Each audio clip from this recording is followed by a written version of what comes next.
Ne smem.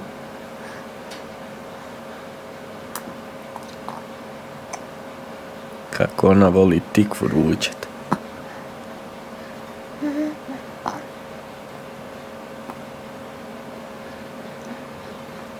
Njam, njam, njam, njam, njam.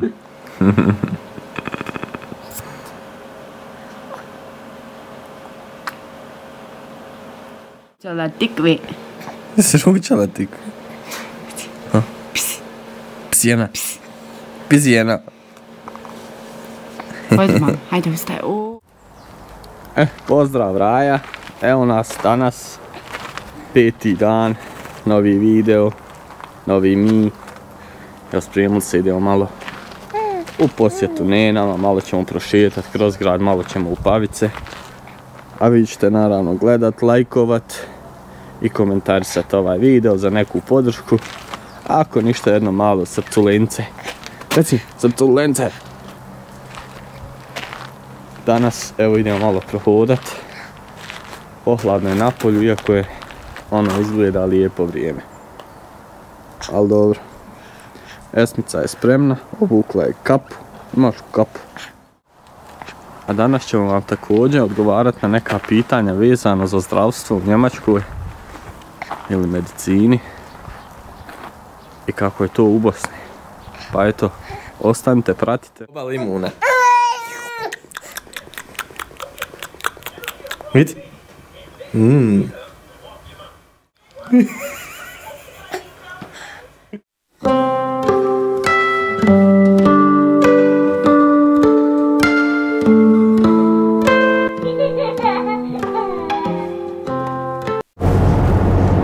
Evo nas dok se vozimo prema Pavicama. Pozdrav svima. Sad ćemo vam odgovoriti na neka pitanja, kao što smo rekli, vezano za medicinu, za zdravstvo u Bosni, u Njemačkoj. Pa evo, Alisa će nam čitati jer ja vozim, a odgovarat ćemo zajedno. Naučili smo mi na pamet. Šta smo naučili? Odgovor. Kako ste se odlučili za rad u medicini i šta vas je motivisalo da dođete u Njemačku? Pa ovako, ja kad sam trebala krenuti u srednju školu, htjela sam prvo saobraćajnu, ali zbog putovanja u drugi grad nisam bila odlična učenica, pa eto, umjesto da ne bi bila gimnazija, upisala medicinsku. I onda kroz godine te školovanja zavoljela medicinu, ali odmah od prvog dana sam znala ići u Njemačku i odmah sam išla od prvog razreda na kurseve njemačkog jezika i pripremala već odmah od prvog razreda sam znala da ću ići. Znala da će se udati za mene, jel, pa da ćemo ići u Njemačku? Ma je. Šta vas je motivisalo da dođete u Njemačku? Pa eto, bolji uslov, bolje sve. A ove što pare padaju s nebesa i tako to. Jes, padaju. Sa drveća. Kako se ti odlučio za rad u medicini? Kako sam sad odlučio? Evo. Ja inače sam u Bosni završio za plinskog vodoinstalatera. U Njemačku kad sam došao na spajanje porodice, trebao sam ići kamion vozit. I onda je iznenada naletila ta ponuda, pričali smo već u prošlim snimcima, ali evo, iznenada je ta ponuda izletila kad je Alisina šefica meni probala sređivati da radim kao Fahrdienst, da vozim pacijente na operacije, sa operacija i tako to. I to je već bilo popunjeno i onda je ona pitala me da li hoću da radim 1 godinu, da učim jezik i da vidim da li je taj posao za mene, da će mi napraviti ugovor i sve. A ako se odlučim da idem onda na školovanje i tako je bilo, tako sam se odlučio. I onda kroz tu godinu vidio sam da je fin posao. Ne znam, radim baš sa zadovoljstvom to. I onda kad si u nečemu sretan, onda to ide bez problema i eto, školu završio. Tako da me to sve motivisalo što sam dobio tu priliku od ničeg i sve besplatno. Tako da to me najviše motivisalo da tu iskoristim šansu, evo sad, hvala Bogu, dobro je. Ja, općenito za rad u medicini, jer je human posao. Pa normalno, ne možeš to raditi zbog para, to Stvarno ne može niko raditi zbog para, to moraš jednostavno Ne može svaki ni raditi to. da voliš sa narodom, da voliš pomoć. Jer ne možeš ti to zbog para raditi, nije to bauštela ili nešto, ti tu s ljudima, pomažeš ljudima koji su bolesni i psihički i fizički i svakako, zato jednostavno moraš biti za taj posao da mogu to raditi. Koje su najveće razlike između rada u medicini u Njemačkoj i Bosni? Pa najveće razlike, pa prvo uslovi za rad. Onda drugo, bolnice, skroz drugačije bolnica ko hotel tamo naspram naših bolnica gdje nemaš na primjer ni ono zvono da ti zvoni pacijent u sobi zvati. Doziva tu pomoć, ponesi mi ovo, ponesi mi. Da neko nešto donese. Eto, ja nisam nikad radio u Bosni taj posao, ali sam čuo ovako od društva, od prijatelja koji su naprimjer ležali u bolnici kao pacijenti, da su znali satima čekati da im neko uđe u sobu, da su zvali, ono, niko ne dolazi, ili ne čuju, ili neće, ili... Dok tamo imaš, na primjer, svaki krevet ima svoje zvono i pozvoniš, dođe. Ne bi ulazio ja, ali eto, na primjer, imaju zvona gdje zvone. Onda sam isto čuo da, što se tiče materijala za posao, ovdje da sam si morao nekad rukavice donositi od kuće da bi mogao u rukavicama raditi ili šta još je bilo. No ja, tamo imaš na primjer rukavica paketima i ne trebaš ništa raditi bez rukavica. I zaštićen se, znači sve ima da se ti prvo zaštitiš pa onda da štitiš druge. A što se tiče evo i kreveta i soba i bolnice općenito. Svega isto hotel i hrana. Ja inače u Bosni nisam mogao nikada miris bolnice podnijeti, to mi je uvijek išlo ono nekako, šta ja znam. Ko panika me fatala, ali tamo kad sam došao nema uopšte onog mirisa, anestezije ili onog. Šta ja znam, eto. Šta vam je bilo najteže na početku rada u Njemačkoj? Po meni je bio, eto, rekla sam u prošlom videu, jezik. Dok nisam počela i ja pričat i dok nisam počela bolje razumjeti što je kako, ma to vremenom sve dođe na svoje. To je svakom problem, normalno, jezik.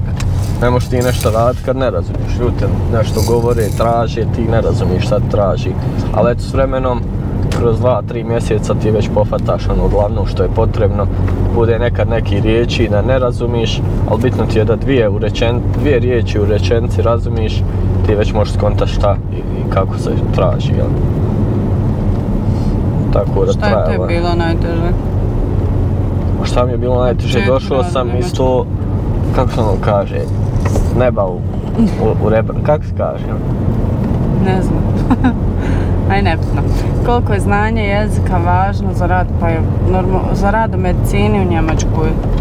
Pa važno je da dobro važno, jer moraš baš razumjeti sve, jer radiš s ljudima, s bolesnim ljudima, sa doktorima, na primjer, moraš razumjeti što hoće od tebe, koju terapiju da dadneš i ostalo.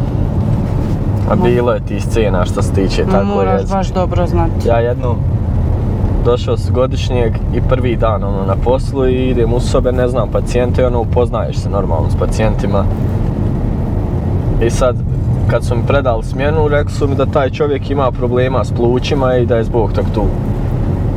Ja ušao u sobu, pozdravio se sa njim, predstavio se i on meni govori Ich bin Sepp. I ovako pokaziva na pluća. I mene ufatila panika, ne razumijem šta mu je Sepp. A pokaziva nam pluća, rekao sigurno ga boli ili ga tuši ili nešto. A ja tamo odem ovima u sobu, rekao šta je Sepp, rekao. Oni ne znaju šta je Sepp. Rekao onaj mi govori Ich bin Sepp. Oni mi se smiju, a to na bavarski, to je na onaj seljački, njemački jezik.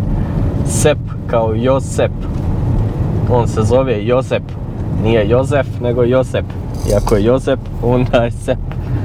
A ja se izbezumio, rekao, bole ga pluća, nešto ga tuši. Kako izgleda jedan radni dan u medicini u Njemačkoj?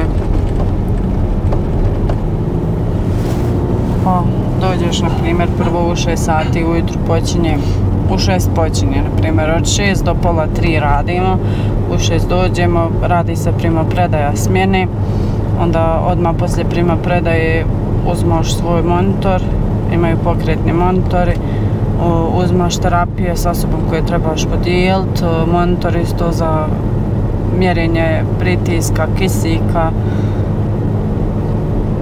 pulsa i tako, i ideš redom od sobe do sobe, budiš pacijente, mjeriš pritisak, daješ terapije koje trebaju popiti u to vrijeme, onda ih vodiš da operu zube, kome treba pomoć pomogneš da se umiju, presvuku. Eto. I onda u 8 sati im je doručak, 8 pola 9, poslije doručka ide vizita, tokom vizite otvaraš rane ako neko ima, radiš previjanje nogu. Normalno kontrole i onda previjaš rane. Jest, to radiš da na 2-3 sata, od 12 sati na primjer ide ručak, dovodiš ih na ručak, odvodiš poslije ručka u sobe.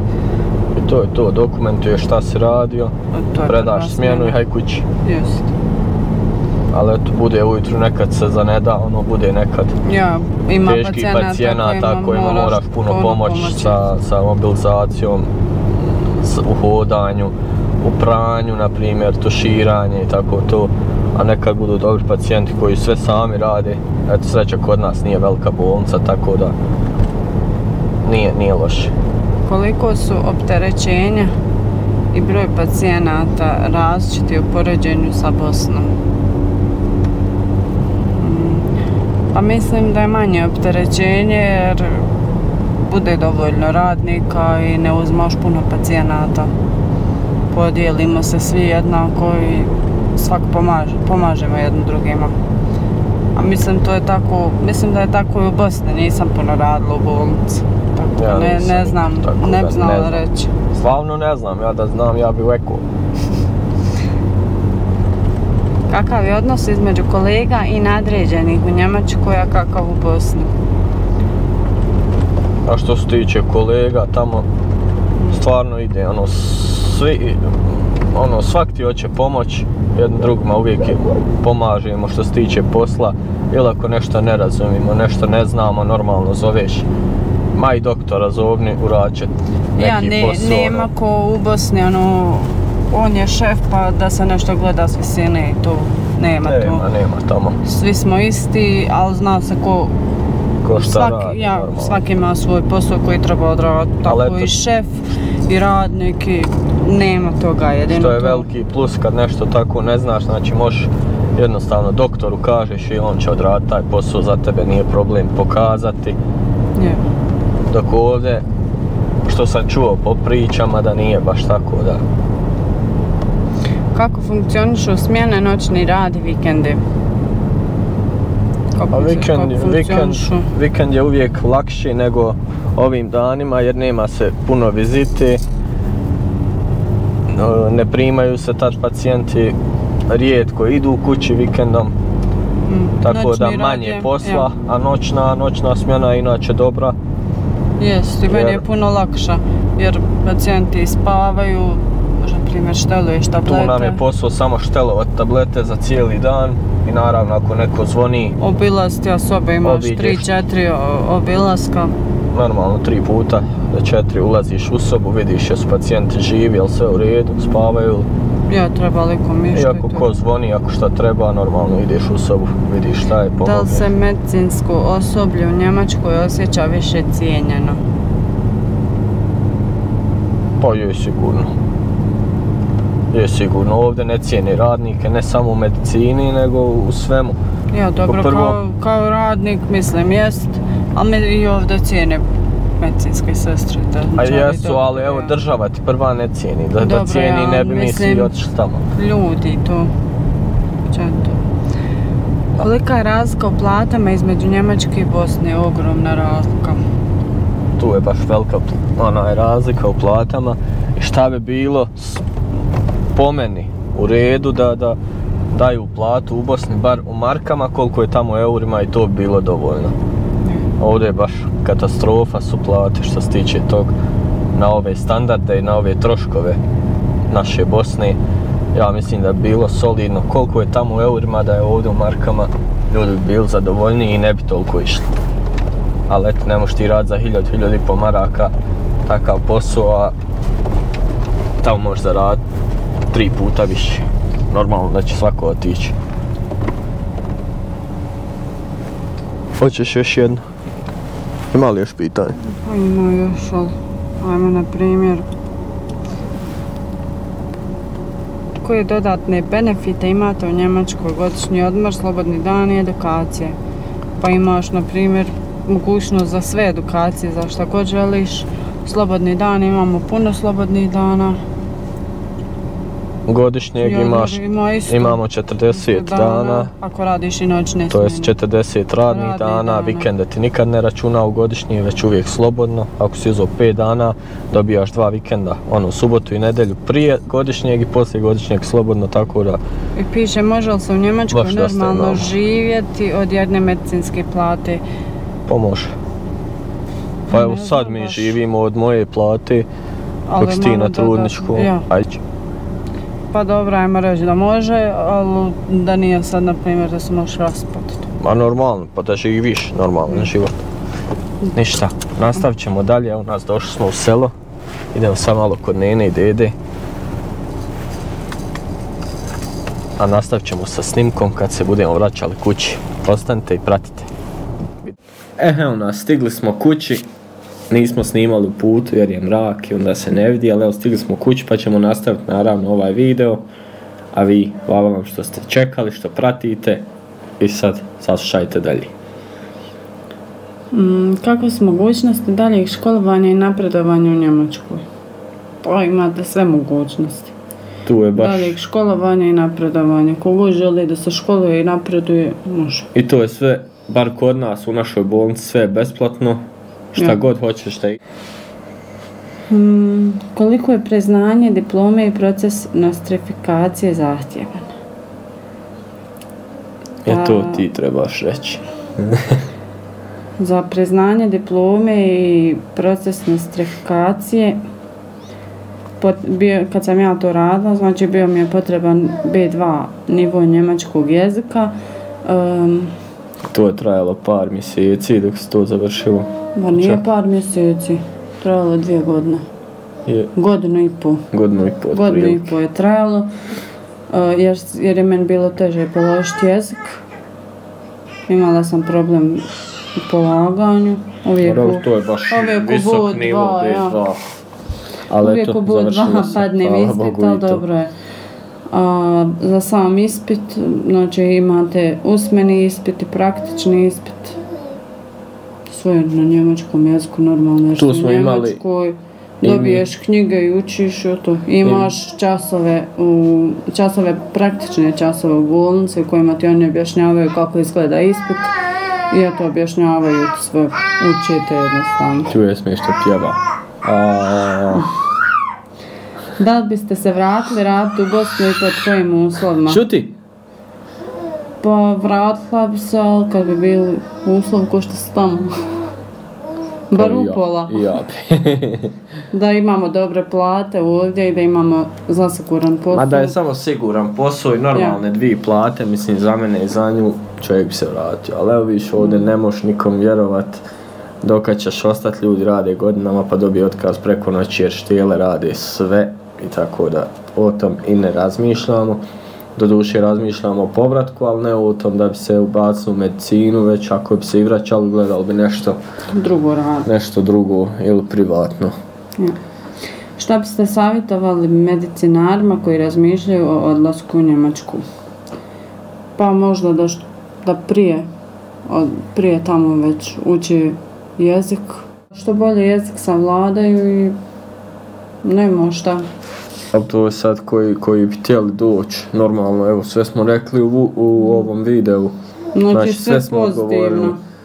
Sve pozitiva, jedino što je teško je se naviknuti na samoću ili na to da ti fali porodica i sve, a ostalo, Boga mi sve ide. Posao, top. I normalno u medicini, znači sam medicinar znaju kakav je to posao.